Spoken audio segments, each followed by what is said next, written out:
चाणक्य नीति अध्याय 5।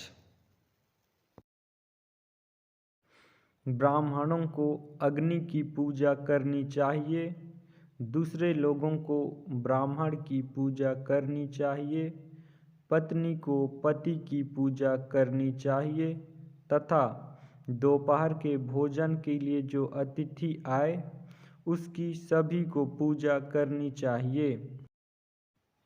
सोने की परख उसे घिसकर, काटकर, गरम करके और पीटकर की जाती है। उसी तरह व्यक्ति का परीक्षण वह कितना त्याग करता है, उसका आचरण कैसा है, उसमें गुण कौन से हैं और उसका व्यवहार कैसा है, इससे होता है। यदि आप पर मुसीबत आती नहीं है तो उससे सावधान रहें, लेकिन यदि मुसीबत आ जाती है तो किसी भी तरह उससे छुटकारा पाएं। अनेक व्यक्ति जो एक ही गर्भ से पैदा हुए हैं या एक ही नक्षत्र में पैदा हुए हैं वे एक से नहीं रहते। उसी प्रकार जैसे बेर के झाड़ के सभी बेर एक से नहीं रहते। वह व्यक्ति जिसके हाथ स्वच्छ है, कार्यालय में काम नहीं करना चाहता, जिसने अपनी कामना को खत्म कर दिया है, वह शारीरिक श्रृंगार नहीं करता। जो आधा पढ़ा हुआ व्यक्ति है वो मीठे बोल नहीं सकता। जो सीधी बात करता है वह धोखा नहीं दे सकता। मूढ़ लोग बुद्धिमानों से ईर्ष्या करते हैं। गलत मार्ग पर चलने वाली औरत पवित्र स्त्री से ईर्ष्या करती है। बदसूरत औरत खूबसूरत औरत से ईर्ष्या करती है। खाली बैठने से अभ्यास का नाश होता है। दूसरों को देखभाल करने के लिए देने से पैसा नष्ट होता है। गलत ढंग से बुआई करने वाला किसान अपने बीजों का नाश करता है। यदि सेनापति नहीं है तो सेना का नाश होता है।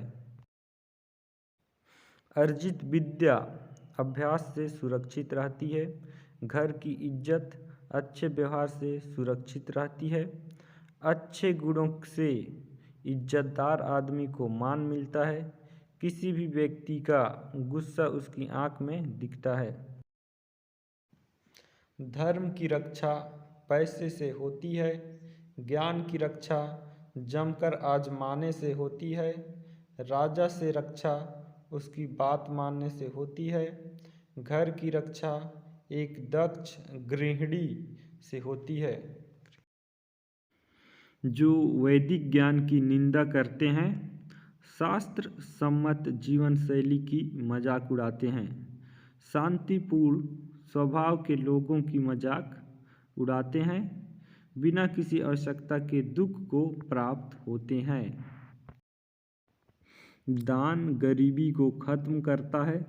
अच्छा आचरण दुख को मिटाता है। विवेक अज्ञान को नष्ट करता है। जानकारी भय को समाप्त करती है। वासना के समान दुष्कर कोई रोग नहीं। मोह के समान कोई शत्रु नहीं। क्रोध के समान अग्नि नहीं। स्वरूप ज्ञान के समान कोई बोध नहीं। व्यक्ति अकेले ही पैदा होता है, अकेले ही मरता है। अपने कर्मों के शुभ अशुभ परिणाम अकेले ही भोगता है। अकेले ही नरक में जाता है या सद्गति प्राप्त करता है।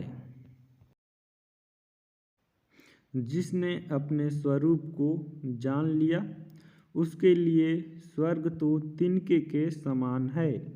एक पराक्रमी योद्धा अपने जीवन को तुच्छ मानता है। जिसने अपनी कामना को जीत लिया उसके लिए स्त्री भोग का विषय नहीं। उसके लिए संपूर्ण ब्रह्मांड तुच्छ है।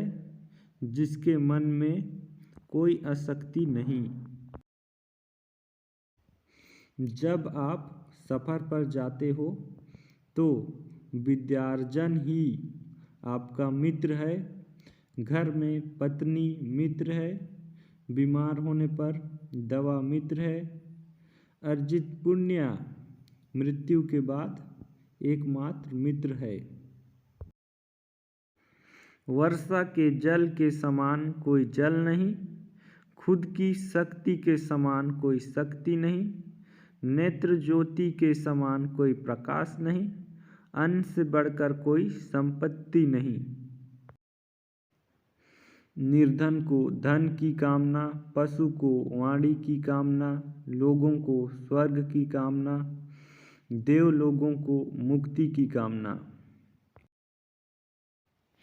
सत्य की शक्ति ही इस दुनिया को धारण करती है।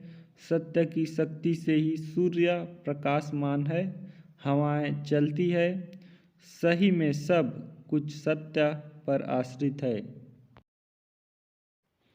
लक्ष्मी जो संपत्ति की देवी है वह चंचल है। हमारी श्वास भी चंचल है। हम कितना समय जिएंगे इसका कोई ठिकाना नहीं। हम कहाँ रहेंगे यह भी पक्का नहीं। कोई बात यहाँ पर पक्की है तो यह है कि हमारा अर्जित पुण्य कितना है। आदमियों में नाई सबसे धूर्त है, कौवा पक्षियों में धूर्त है, लोमड़ी प्राणियों में धूर्त है, औरतों में लंपट औरत सबसे धूर्त है। ये सब आपके पिता हैं। पहला, जिसने आपको जन्म दिया। दूसरा, जिसने आपका याज्ञोपवीत संस्कार किया।